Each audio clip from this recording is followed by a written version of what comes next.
Good afternoon and welcome to this special episode, Reshaping Industry at the Intersection of AI and Trust. I'm remote today, so there's lots going on, but I'm really excited about the conversation we're going to have. As you know, here at Speaker Story Bank, we have the opportunity to speak with speakers and industry colleagues who really help us think differently, but more importantly, do differently. And today, that's what we're going to do. We know that everybody is talking about AI. You're either loving it, afraid of it. We're looking at it possibly in too many binary ways, but we need to think about it more expansively. And that's what this conversation is going to be about. And to help me dive into that piece of conversation, I have a dear friend and colleague, Brian Palmer, who is the Senior Vice President at Premier Speakers Bureau. And for over 30 years, he has helped be a thought leader to his clients with measured, interesting ideas. And certainly now he has a pulse on what they're thinking about during this time as well.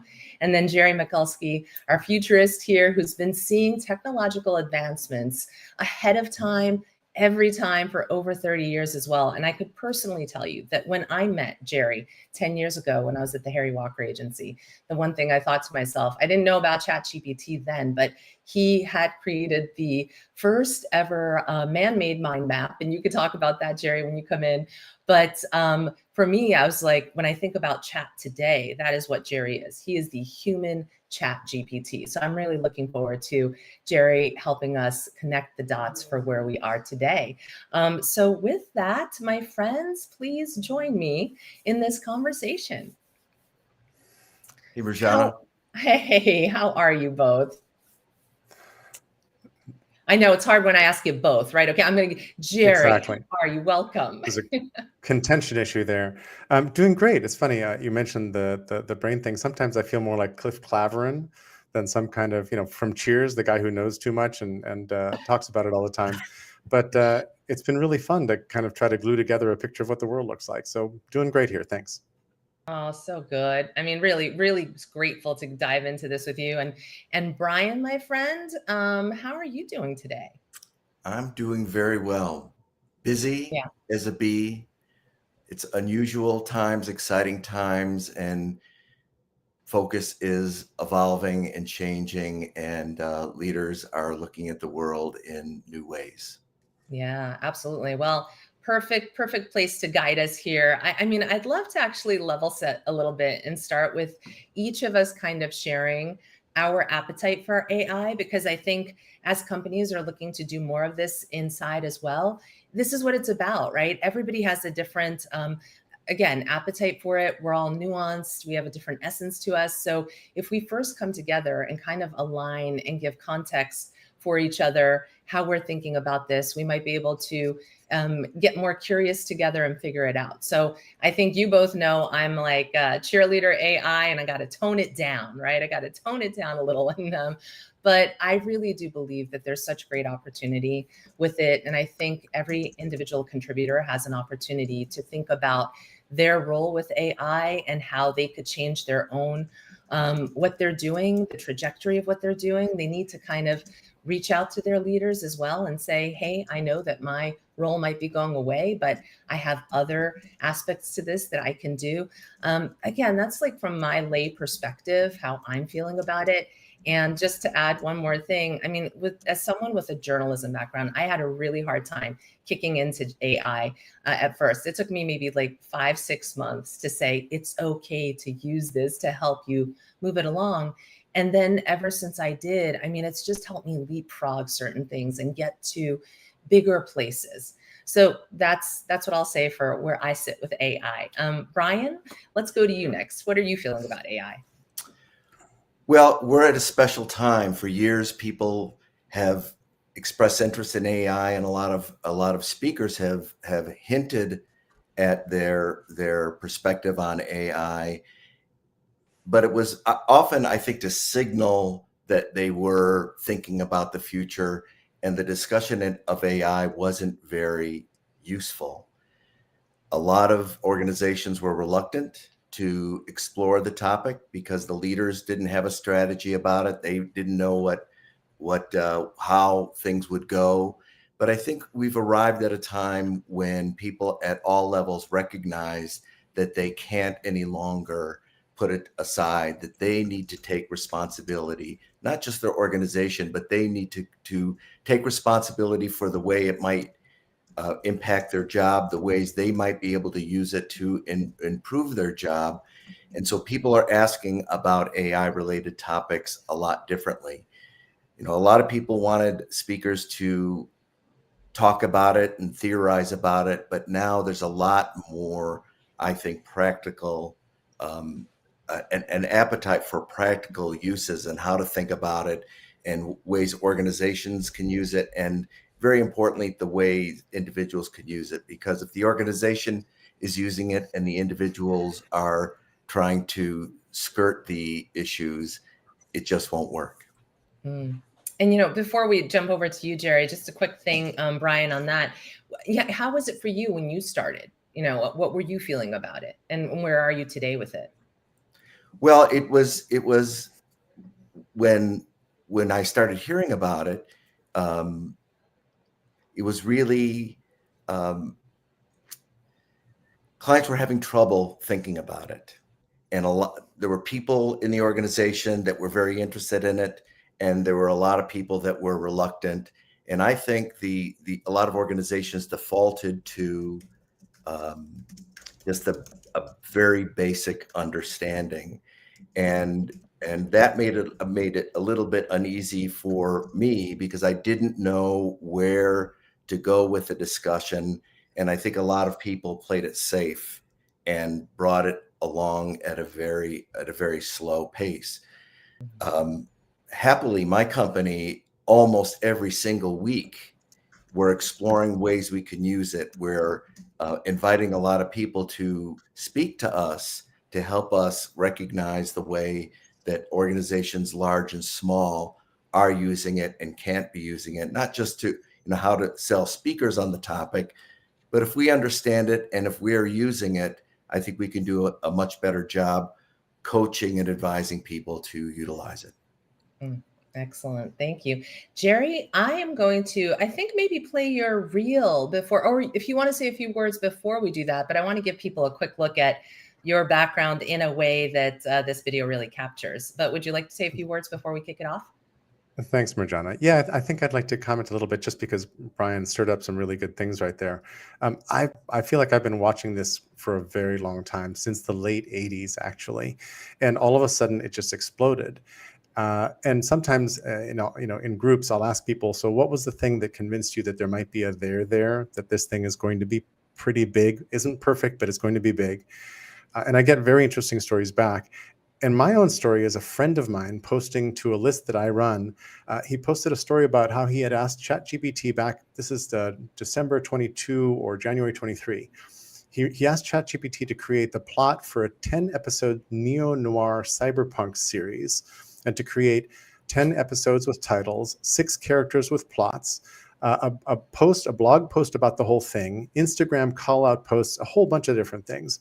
And he says he presses the button and out comes an incredibly good first cut at something like that, that would have taken a screenwriter a good month or more to create.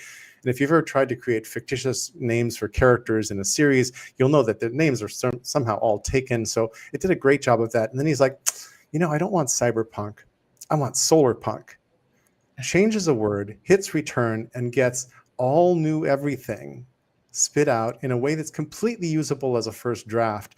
And I thought, okay, we've hit the big time. This is going to work, and it's going to work in a lot of ways for a lot of people. So I'm excited about it, and I don't think it's the Swiss Army knife that solves all our problems, nor do I think we've hit AGI yet. But I think we're at a cusp. We're at a moment that Brian was describing, where people are overwhelmed. They were overwhelmed before this thing showed up. They were all meetinged up and trying to cope with what was going on, and all of a sudden we have a whole series of priorities that might change everything. So it's a very cool moment. Yeah. And before we go to the reel, I want to just add on to that. Do you think, people say now all the conversations that are happening out there on LinkedIn, it's people are using chat to create their first conversation. Then people are responding to those conversations.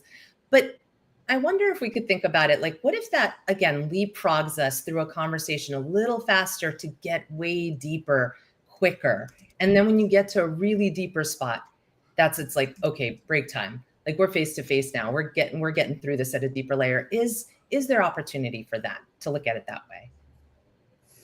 I think the opportunity is right there.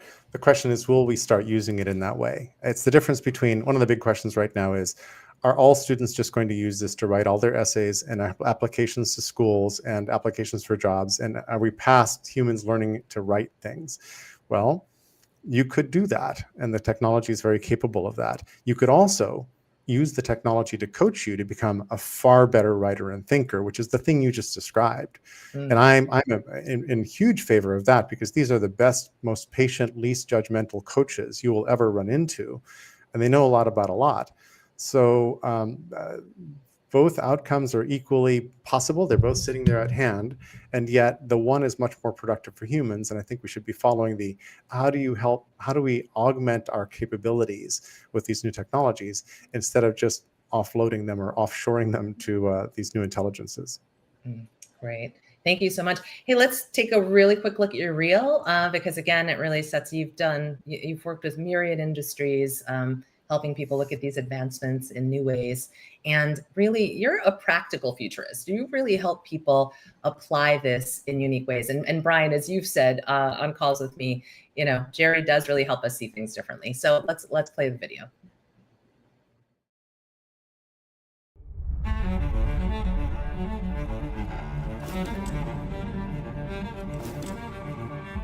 When was the last time you did something impossible? Now, I know you're probably thinking impossible is a pretty high bar, but did you let a stranger drive you here in an Uber this morning? Or if you drove yourself, did you use a smartphone that give you turn-by-turn instructions and help you avoid traffic? Or have you played with generative AI to brainstorm or draw something? You just have to scroll back to the year 2000, and all of these things would have seemed impossible. So why are they possible now? They're possible because someone smashed through constraints.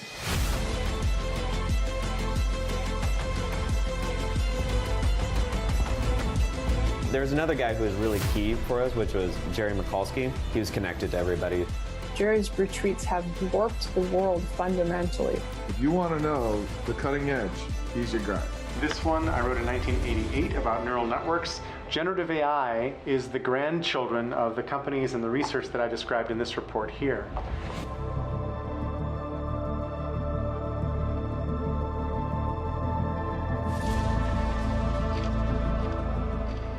Literally, there was nobody else in my world whose vision I trusted more and whose values I aligned with more.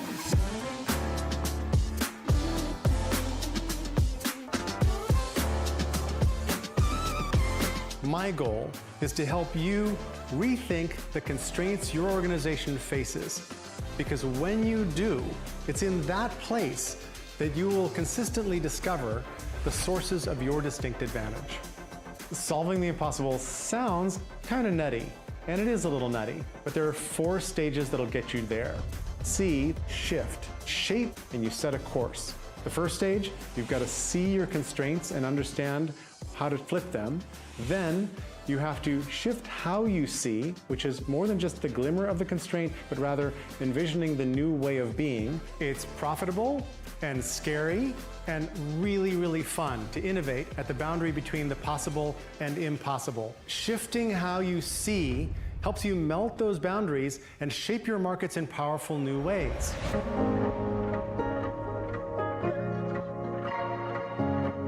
I've been a pattern finder my whole life. I love patterns. I see patterns often where people don't see patterns. And I think a piece of that comes from being multilingual and also from having grown up in very different cultures from mine. My parents met in Bolivia. I was raised in Latin America, in Lima and Buenos Aires for my first 12 years. Así que hablo español como un latino.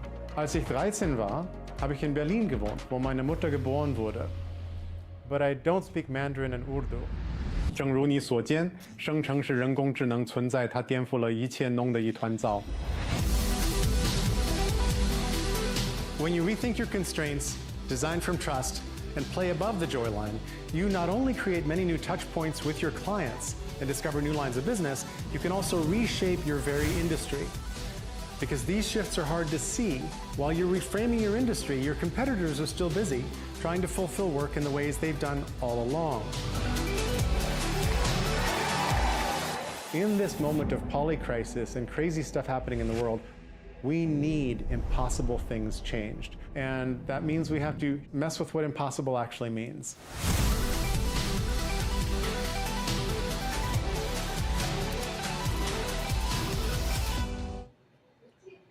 I love how that reel just, it captures your background so beautifully, so many things you've done, Jerry. But really this idea of turning something that's impossible to possible, right? I mean, what a place for us to start. Do you think that a lot of people are just feeling that navigating the tech disruption at the speed at which it's working just feels too impossible for people and they just don't know what the first steps are? I think it's really overwhelming. I think we wind up in a situation where our hands were full, our plates were full beforehand, and now there's things that are transformative on hand, and we need to sort of shift our mindset so that we can get into a place where we can deal with these things more consciously. So I kind of advise people a couple different things, maybe 2 stops and 1 start. The first one is stop thinking this is all on you. You don't have to solve everything. You don't need to know all the answers. There's too much to, in fact, know all the answers. So figure out how to get to some kind of group mind or collective genius, and which requires you to trust your colleagues with the mission and to decentralize leadership. So there's a lot that happens there. The second one is stop thinking that Gen AI is either a flesh-eating bacterium that is going to end humanity or the most idealized scientist who will do your bidding to fix humanity. There's a bit of both, but Gen AI is more like a tireless Australian shepherd that can talk and has 50 PhDs. And then the start thinking about how to leap over the many trust hurdles that are present and to do it together with the group that you're formed as you started sort of figuring out a collective intelligence. But you all of you together need to get the most out of this potential to help make things better. So much to break down there. Brian, I actually want to bring you into this because as we talk about decentralized leadership, this is something that just in the industry, we've talked about self-leadership. And I think this period of time and what has to happen with AI blends perfectly with that. And I'm just curious if that's a conversation that you're having with some of your clients as well, where everybody is recognizing that leaders can no longer bear the burden alone and they have to and Jerry, you're going to help us dig deeper into this about how we create that trust. How can people trust themselves? But Brian, are you seeing that come up in conversations as well? It is, and I'm finding that people are being more open because they recognize that they can't do it all on their own. They need to be open. They need to be vulnerable and confess their vulnerabilities, helping people recognize that they don't have all the answers and that we need to work on this together. So leaders not only have to be trusting, but they need to be brave. They need to be brave that people are going to support them and respect them. Be brave that if they don't have all the answers, people aren't going to think less of them. And through, everybody is different. Every organization is different. I mean, there's nothing that I can say, maybe Jerry, but nothing that I can say that's going to be universally truthful.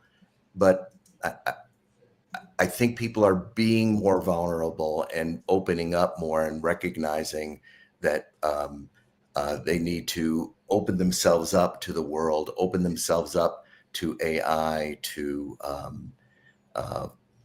discover paths to a more successful group, team, or organization. Jerry, you've worked with a lot of forward-thinking companies, so this kind of thinking and maybe decentralized leadership is more natural, and they dove in already, right? But what are you seeing for lots of other businesses now? How do they start that trust factor in this and decentralized leadership and what that really means? How do you start going about that?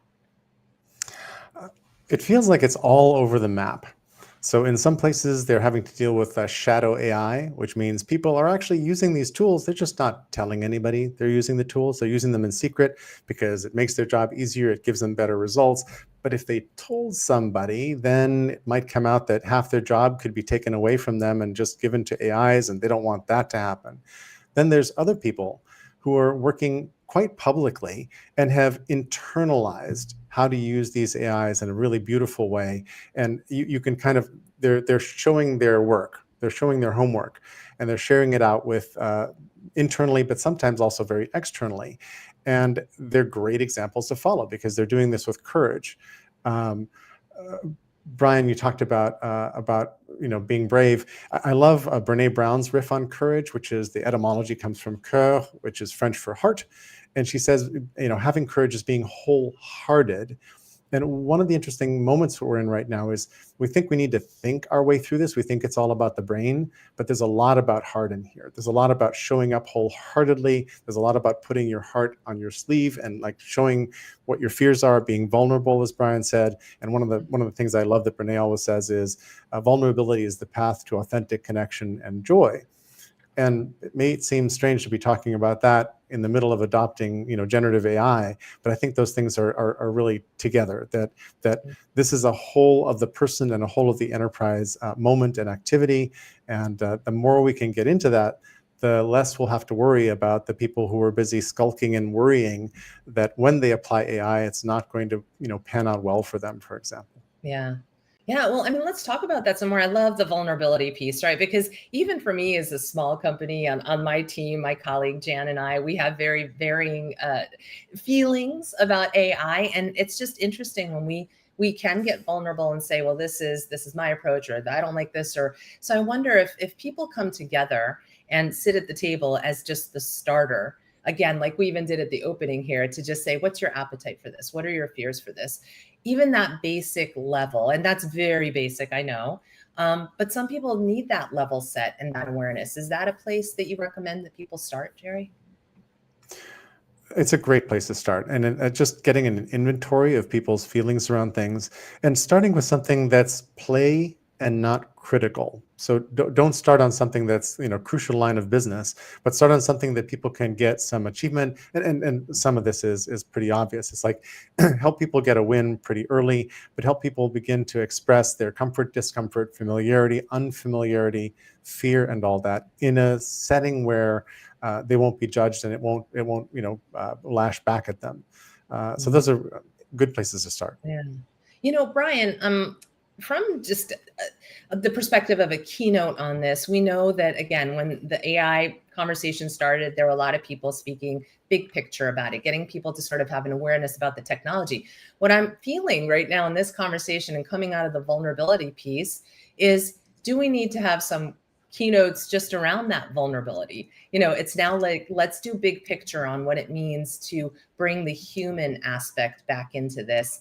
And then we can bridge the gap between both, right? We've spent a lot of time on the technology piece. Where's the human piece? How are you feeling about that and that piece of the conversation with your clients? Well, that's kind of a fundamental topic, that being vulnerable, being transparent, that I think has existed for a long time. But the imperative, because of AI, is a lot more urgent, I believe. People have successes in their life, in their career, in their 20s, and they stick with those things throughout their career. They don't want to look at new things. They don't want to consider new things because they don't know if those things are going to work. So I think it's an important topic. I think people need to recognize the importance of being brave, the importance of being wrong, and being comfortable in their organization, that they might not have it all figured out. There are a lot of speakers that talk about those kind of things, but I think the discussion of AI, that kind of a component is I think going to be really important. The example I use, I've lived around Chicago my entire life. Traffic is bad, and when I need to go to the city, I use Waze.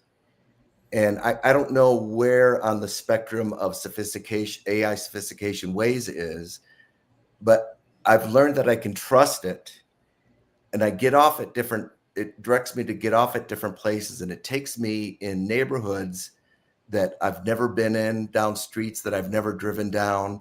And in the process, I've probably seen 50% more of Chicago in that process.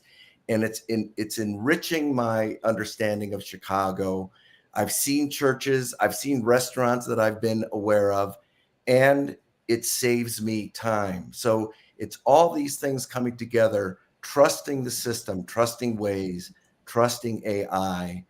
And I think leaders need to recognize that trusting the system and instilling that trust in their organizations and in their people will help people deal with the AI future a lot better. Yeah.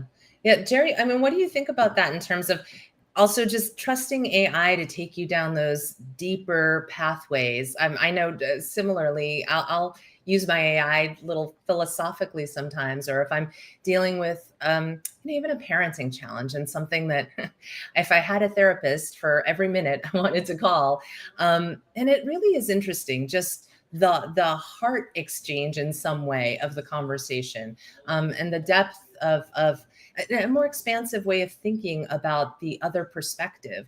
It's a real thing. And I don't know, I feel like some people either they haven't tested it and don't know it, and they're hearing it third party, and they think it's a load of crap, for lack of a better word. But what do you think, Jerry? I mean, in terms of people just allowing themselves to trust this technology just a little bit to try to see where it fits into their lives.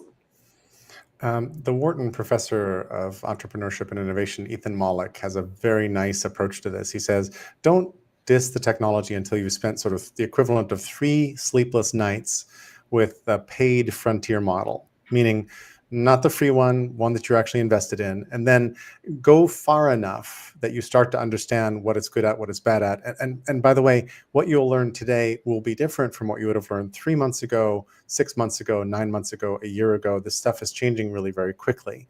But until you've tried that, don't dismiss it. And I see lots of people doing write-ups of, well, I tried it on this and boy, the answer was really silly, or it hallucinated, or whatever else. And sure, it's going to do that, but you need to kind of take it seriously. And that's just individuals getting through it. For the conversations that we're talking about here, I think we actually need to create some spaces to have deeper conversations that we normally would about some kind of new technology. Like when, business process reengineering comes in, we don't sit down and have philosophical conversations. We try to figure out what business processes are we going to automate now. In this case, we need to be having some of these conversations about trust. We need to be facing some of these conversations about the social contract between the employer and the company. Like what are our expectations? How are they being broken or met? And how might we rethink the situation so that we can all be pulling on this thing in the same direction, so that our oars are in sync and we're actually like zooming? Because the potential that's present is to be an extraordinary, super intelligent organization, which is something that's almost in like a fantasy fiction genre of business writing, the super intelligent organization. But I don't think it's that far out of reach. I think the capacities to do that are actually right here. But you have to approach them in the right way, and you have to build a foundation of trust to actually even get there. Mm. Yeah, and I know a piece of that conversation then, along with vulnerability, is we were talking about behind the scenes values, right? David Allison, who's a human values research pioneer, commented on one of the posts that we were sharing about this. And he said that once you can pinpoint the precise shared values that matter to people, the values most affected by AI, you can then craft engagement strategies that align with what they already care about. So within that kind of thinking, Jerry, is that also, that's a big part of that conversation then, bringing your people together and really exploring each person's value system, and then deciding on sort of strategies and how things will be affected by AI at that organization. But how to best guide that? What do you suggest? I'm not seeing enough conversation about values. I think they're really important the way you just outlined, but I haven't seen enough of those conversations happening. What I see is maybe underground, subtle, to be inferred from behaviors, because our intentions are telegraphed by our actions. Whatever we do, whatever choices we make, how we say things, all those things kind of reflect our intentions overall. And everybody's busy, especially if you're a leader. everybody's busy trying to infer your intent or intentions all the time. And at this moment, that really matters, because the outcomes could be like really dramatic. I could lose my job because I approached something wrong or something happened. So the stakes seem pretty high. And getting to values is a thorny thing. People are often unaware of their values or unwilling to reveal them, but our values are really what's going to dictate what we do and how we move forward into this space. So I guess short answer is, I think it's crucial. It's just underexplored. Yeah. Yeah, I love the unawareness piece. And that's what I keep coming back to in the AI conversation is it is forcing us almost to become more aware of ourselves in a deeper way. I mean, we keep saying we were built for these days. We are innately creative, collaborative. This is in our DNA, right? And I mean, Brian, from that perspective, are you having more conversations about that, or the values piece of this? And again, are you having more clients who are coming to you wanting to hear more about the human side versus the AI side? And again, not to be binary about it, but everybody starts there. So do you think this is a time that we're going to be able to really shift and get more expansive with it? Well, there are two phases. And the first phase is when I'm talking to a client, and if I'm talking to the decision maker, asking them what they value, how they want things to go, and what's important to them. And sometimes they're surprised that I'm going there, and people have said, well, why are you asking me that? And I try to paint a picture of this is going to inform who might best be the speaker or the advisor in this situation. And then the next phase is the conversation. Once they've hired a speaker, I mean, often that's the first time that I encounter the decision maker, and a really good discussion can ensue when good questions are asked by the speaker, and the discussion really gets deeper than I want a leadership speaker, because people define leadership differently. They define management. Sometimes they say this, but they really mean that. So having really good conversations, people who give, I call it, though we usually do these calls on Zoom, when the speaker is getting informed by the buyer about the event, people that give good phone, people that ask good questions, people who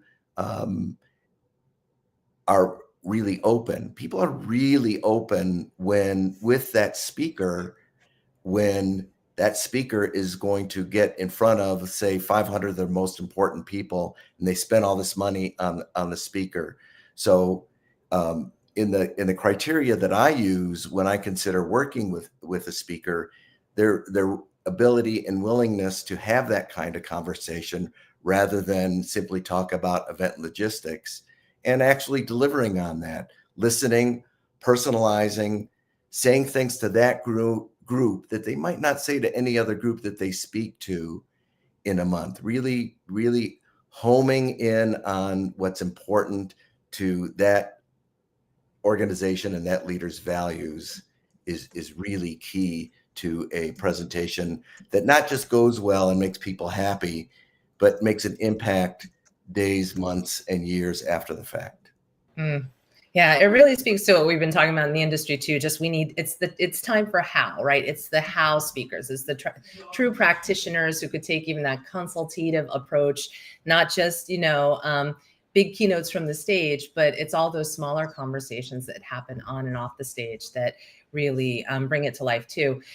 With that, Jerry, I'm curious, would you, if we had a company that was already further down the road with AI, do you think they potentially would need more deep thinking AI conversation, or more of this expansive vulnerability?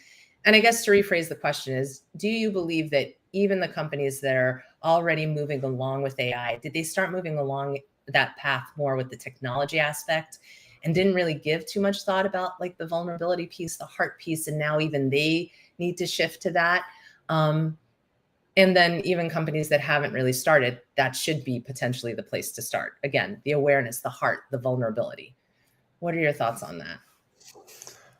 Boy, I think it's hard to say. There's a novel about IT, believe it or not, called The Phoenix Project, and I'm going to spoil the plot for everybody. But toward the end, the antagonist, kind of the terrible boss, winds up showing up to a meeting and saying, "I know I'm an idiot sometimes, but this is why." And he tells a piece of his life story. He's vulnerable in the meeting, and it works, and they sort of succeed, and the story ends pretty well. But you hope and you wish that people are having a lot of these moments, but you can never predict when they're happening, and it's hard to bake them into the program. You don't, when you make a program for a change management program to go out and implement some of these technologies, you do all the rational things, but you don't make a lot of room for the irrational things, the things that are unexpected that do show up if you're doing anything serious at all, anything meaningful at all. You're going to bump into these issues, and you need to make room for them. I remember a long time ago setting up some forums and discussions for a conference I was helping host, and I said, we need to have a sandbox. There should be a topic that has no topic. It's just the sandbox. And at the end of the event, guess which was the most popular of all the topics? Because the other ones were all serious questions about the technologies that we were debuting at the conference that year. The sandbox was the fun one, where you got to see what people were like, how playful they were, what they cared about, what their values were, all of that. So there's a lever here that companies can use that not enough companies are applying, of how do you open up spaces to let people express themselves in those ways and to drive the conversation toward the important questions. Now, AI could be really helpful in structuring that, by the way. AI could help us get to the deeper senses of values, the deeper questions that we need to address. I'm not sure that many organizations are using it that way yet. I love that. The playfulness, again, it just speaks to what's in us and what we're craving. But in terms of moving it forward, anybody who's working for a company now that may not be moving their AI initiatives forward, but there are people that potentially are hungry for it. What do you recommend then from that trust perspective? Again, if I'm in a company and I want to create a pod of my colleagues and say, hey, let's just create our own lunch and learn once a week where we're doing this. Do we tell our top tier management immediately? Do we start playing around with it? I guess it's different for everybody, but if you were to give some people guideposts toward next steps and being more self-activating around this, for the benefit for themselves, the organization, their teams, what would you recommend? I'm going to give a serious and a playful answer to that, because I think that both sides are needed. The serious answer is that the elephant in the room is that most people fear they might lose their job at any minute, that there's this sword of Damocles, metaphorically, dangling over their head by a thread, and that at any moment that thread might break and they might be out of a job. And in the current environment, if they're out of work because the thing that they know how to do really well just got automated, they're out of a career briefly until they can figure out how to retrain. And in the retraining cycle, it's unclear which thing you should aim for that won't be obsoleted before you get to it, because there's a lag period between you have to train up for something else of high value. So you see what the dilemma is in their heads. So finding some arrangement, some way to let people be peaceful, lets you do the second thing, which is very much starting with what you said, Mirjana, which is lunch and learns, whatever else it is, or even just posting, hey, I just screwed up. I did this thing over here and it really messed up. Can anybody help me fix it? Or, wow, you won't believe the thing I just did. Those kinds of sharings help everybody ladder up and help everybody avoid mistakes. And you don't want everybody duplicating the same mistakes. You want everybody making new mistakes, as the signature on my old boss, Esther Dyson's emails always say. So I think you need to work different things, and sometimes the playful, informal things are the most informative and the best ways to build camaraderie, sharing, and in fact learning. And this is very much about learning, except I don't think you'll find a lot of official learning programs in organizations that are walking through this well right now. Yeah, I love the lunch and learns. And listen, this, and being mindful of time, we're going to be wrapping up soon, but the title of this was Reshaping Industry. So Brian, as we look at our keynote industry too, I wonder if we're at a moment in time where we're reshaping, we can reshape some things. So for example, historically we sell those big keynotes, and yes, we can sell breakouts and different things, but I mean, I think it's an opportunity now to really go in deeper potentially with these lunch and learns or those speakers in residence programs and things like that. And I'm just wondering if you're seeing more of that, or if we as an industry need to start creating more opportunities for that. And it's going to take all of us rethinking how we talk about it, how we sell it. Who are the speakers that really do it well? Because not everybody can do this. And so I wonder where you're seeing the appetite for that in our industry. Well, I love it when an organization has a keynote speaker and does something to support that. Because I think a lot of people hear a speaker and they never hear about that topic again. The organization moves on to something else. You can really impress the people in your organization if you make a concerted effort. You have a keynote speaker on the topic. You have lunch and learns where you ask people in the organization to come and show how they are using AI, both in work, but show how they're using AI in their personal endeavors.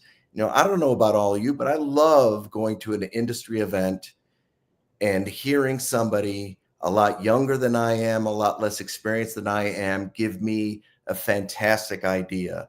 And I think of a lot, us old dogs are finding ourselves wanting to be and needing to be a lot more open, and to see people doing things, people that we work with, people that we know, people who are at perhaps a lower level, doing things and demonstrating things.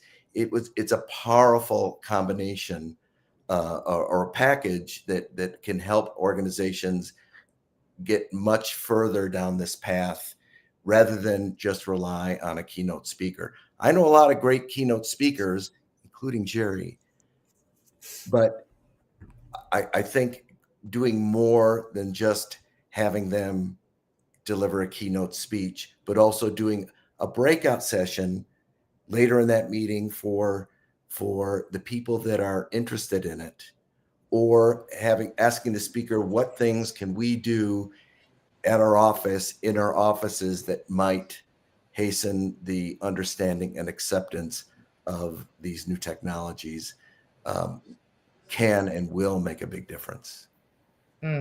Yeah, I love that. I do. I think it's a time to have more of those conversations and go deeper in it. And I hope we'll do that together too as colleagues. But Jerry, from that front, again, everything is dependent on the company, the client that you're going to, but just sort of to wrap it up in that way. And what Brian was just saying here, from the stage to the behind the scenes, what's the best way that you like to deliver your content around this, or you're thinking about it, right? Because there's just new layers to this all the time.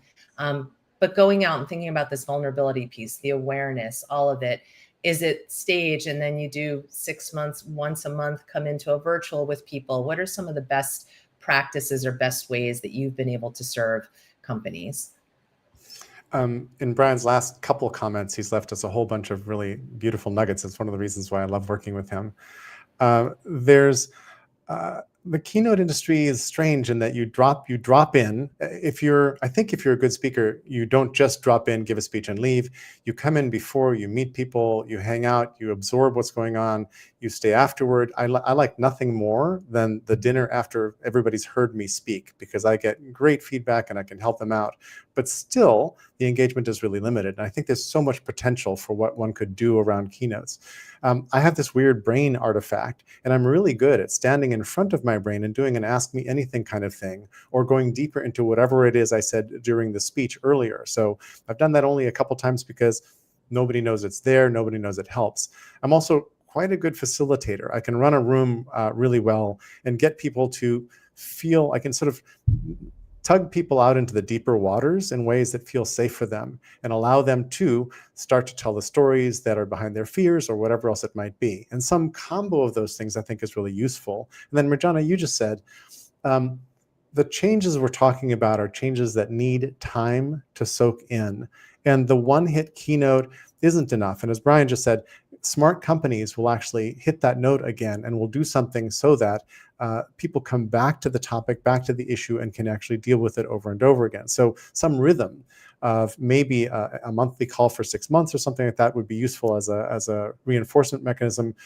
There are many other creative ways one could do this, including, some people will shudder when I say this, setting up a Slack channel that is a place for the simulation of this thing, and just talking on the Slack channel for a while afterward. Because the half-life of a great speech is unfortunately pretty low, and we need to boost that material effect. We need to boost the impact on people's brains and give their brains a while to play with the ideas, to discuss them with one another, and to come into, oh, I tried that out and here's what happened. That's when the progress really starts. So I think keynotes could be integrated better into the sort of change process that companies have in really fruitful ways.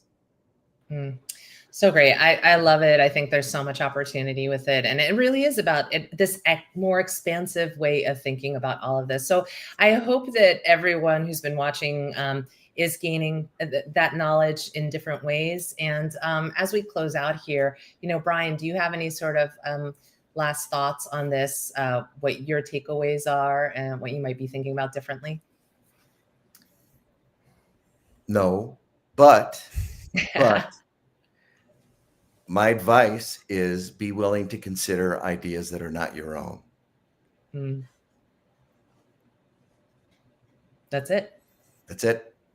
And yeah, and talk about considering ideas and breaking through constraints, Jerry. I mean, that's what you help people do. And I know you've definitely shared a lot of things here to help us think differently about it too. But what are some of your closing thoughts?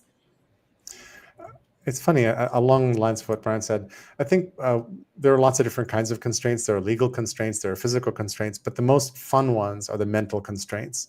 We are really loyal to our beliefs. In particular, we're really loyal to beliefs that constitute our identity.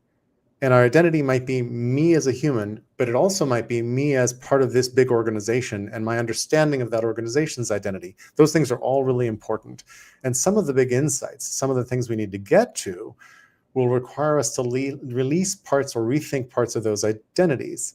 And that's really hard. We're so attached to what we know, except half of that stuff is timed out and half of that stuff is now actually running against our ability to process, absorb, and do something really fruitful in the future. So I think getting ourselves into that frame of mind where we can be a little more loose, a little more vulnerable, a little more open to change is going to be essential to making a big success of applying this technology and making change happen without this technology as well.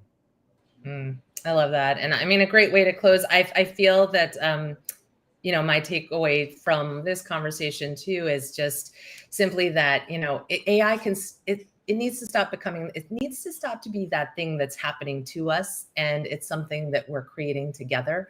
And to your point, it's only going to happen if we allow ourselves to just play with it, get more curious, collaborate more. It's this collective mindset. I mean, I've been hearing that a lot from different speakers on this topic. Everyone's using more of that collective. And I love that. It's about that community piece also.